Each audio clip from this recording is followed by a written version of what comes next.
Hey, what's up everybody? Today we are making Hungarian Goulash, a very famous beef soup that celebrates the flavor of paprika, which is one of my favorite delicious chili powders. Hungarian Goulash is actually considered one of the original stews where shepherds used to cook their meats low and slow over the fire in the field centuries ago. Well, the recipe has really evolved into a real popular soup, and there's definitely different ways to make it, and the recipe can vary from cook to cook, but this is how I like to make mine. So let me show you how to make it. So let's make some Hungarian goulash. The first thing we got to do here is get a good large stew pot set up to a nice medium to medium high heat. And I'll add a bit of olive oil, let that warm up. And we'll season up some beef here. I have a little over 2 pounds of chuck. It's beef chuck. And you can use other cuts of beef for this, but you really want to use stew beef or beef that really benefits from low and slow cooking. So something like beef cheek would work great here, or beef shank works great, but I'm using chuck today. And we'll go ahead and sear the beef in batches to get a nice sear on it. Now I've seen a lot of recipes that skip this step and they just add the beef into the whole pot later after they cook the onions down. But I really think this step is very important to build flavor. Yes, look at the beautiful color on this, nice sear. So make sure you cut your beef into bite-sized pieces. All right, I got the last of my beef all seared up here.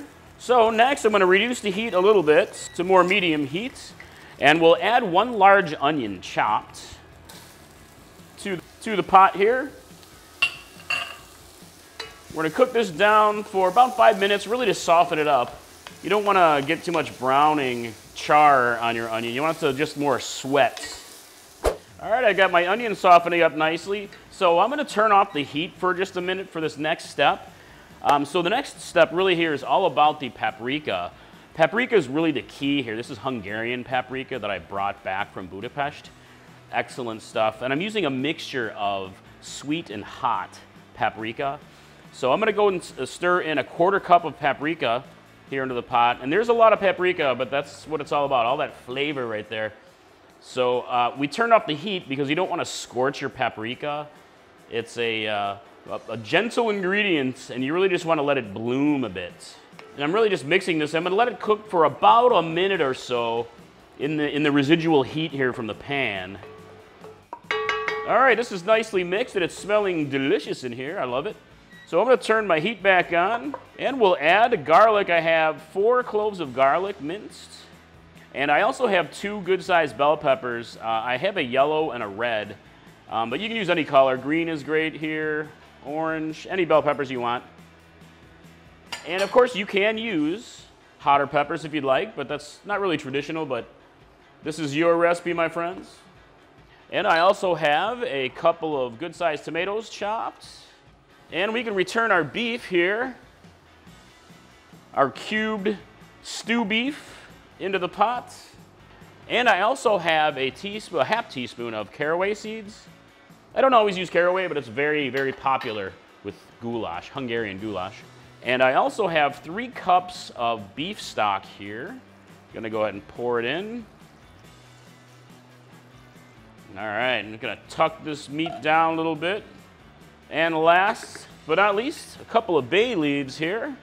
Just gonna toss in some bay leaves.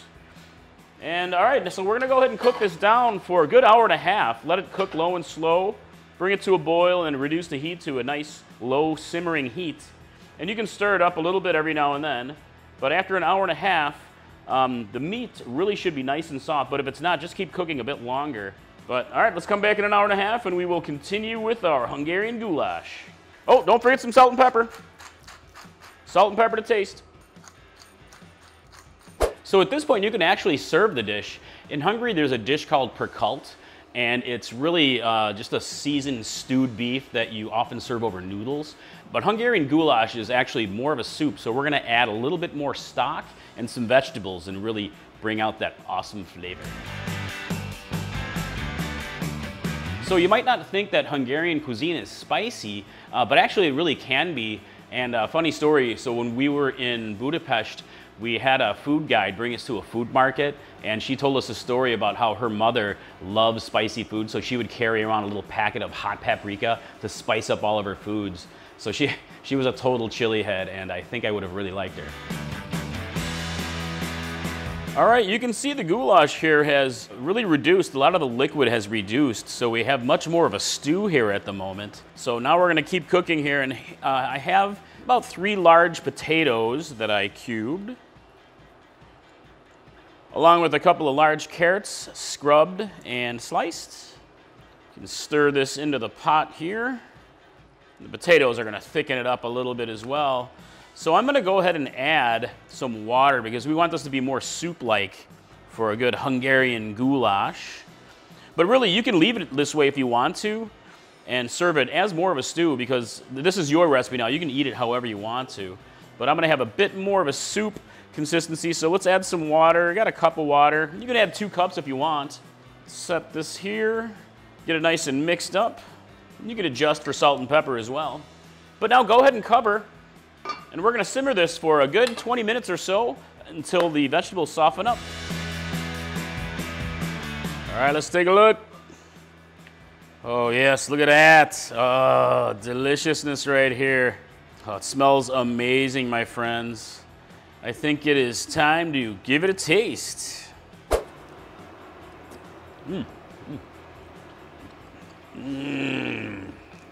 Seriously. So hungry. You guys are gonna love this.